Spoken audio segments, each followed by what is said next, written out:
বাঘের পায়ের ছাপে আতঙ্ক সৃষ্টি হয়েছে মইপিঠে লোকালয়ে বাঘের পায়ের ছাপে আতঙ্কে ঘুম উড়েছে স্থানীয়দের। খবর দেওয়া হয়েছে বন দপ্তরকে। ফের মইপিঠে বাঘের আতঙ্ক। স্থানীয় বাসিন্দারা রীতিমতো আতঙ্কিত হয়ে গিয়েছে, কেননা লোকালয়ে বাঘের পায়ের ছাপ দেখতে পেয়েছেন তারা।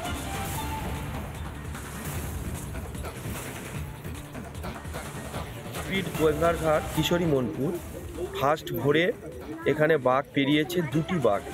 সেই বাঘের পায়ের ছাপ দেখে এলাকার সাধারণ মানুষ এখন আতঙ্কিত।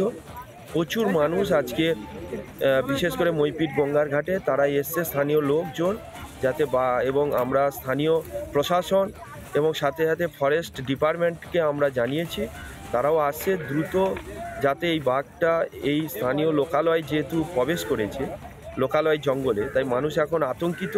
তাই ডিপার্টমেন্ট আসছে, তারা দ্রুত এ বিষয়ে আমরা যেহেতু জানিয়েছি তারা দ্রুত এ বিষয় নিয়ে ভাবনা চিন্তা করে দ্রুত বাঘ ধরে নিষ্পত্তি করবে, এটা আমাদের আশাবাদী।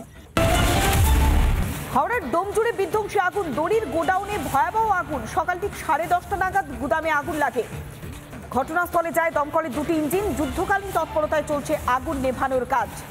ডোমজুড়ে দড়ির গোডাউনে ভয়াবহ আগুন। সকাল ঠিক 10:30 নাগাদ আগুন লাগে।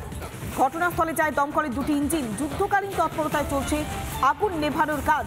কি কারণে আগুন লাগলো তা এখনো পর্যন্ত স্পষ্ট নয়। সেই ছবি দেখাচ্ছি রিপাবলিক বাংলাতে ফার্স্ট অন। হাওড়ার ডোমজুড়ে দড়ির যে গোডাউন, সেই গোডাউনে ভয়াবহ আগুন। যেহেতু দড়ি অত্যন্তই দাহ্য পদার্থ, তা মুহূর্তের মধ্যেই একেবারে ভয়াবহ আকার ধারণ করে। সকাল ঠিক 10:30 নাগাদ আগুন লাগে। এখনো পর্যন্ত ঘটনাস্থলে দমকলের দুটি ইঞ্জিন পৌঁছে গিয়েছে। আগুন নিয়ন্ত্রণে আনতে গিয়ে বেশ খানিকটা বেগ পেতে হচ্ছে দমকলের আধিকারিকদের। নানা ধরনের কন্টেন্ট দেখার জন্য লাইক করুন, শেয়ার করুন আমাদের ফেসবুক পেজ, সাবস্ক্রাইব করুন আমাদের ইউটিউব চ্যানেল।